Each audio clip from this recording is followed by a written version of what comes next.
વાલા મુક્તો આ પોપૈયાનું ઝાડ છે।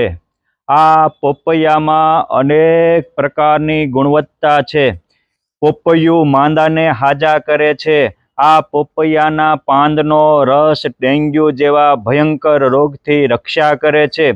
પોપૈયું વાવો અને યોગ્ય માવજત કરો તો 1 વર્ષમાં તો મબલખ પાક આપે છે અને વર્ષો સુધી પાક આપતું રહે છે। જે રીતે પોપૈયું એ માંદાને હાજા કરે છે, એ જ રીતે સત્સંગ આપણા ભવરોગમાંથી મટાડીને હાજા કરે છે।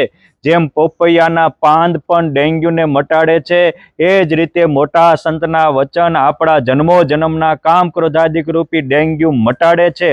અને જેમ યોગ્ય માવજત, એ જ રીતે આપણે જીવનમાં સતત પ્રયત્ન કરશું, યોગ્ય માવજત કરશું અને આની સાર સંભાળ જીવનની રાખશું તો પોપૈયાની જેમ આપણું જીવન પણ ફળદ્રુપ બની જશે, અનેકનો આદર્શ બની જશે। એટલે કહેવત છે કે કર ભલા હોગા ભલા, જેવું વાવશો એવું લણશો। માટે સુખી થવા માટે હંમેશા સારું વાવેતર કરો। જય સ્વામિનારાયણ।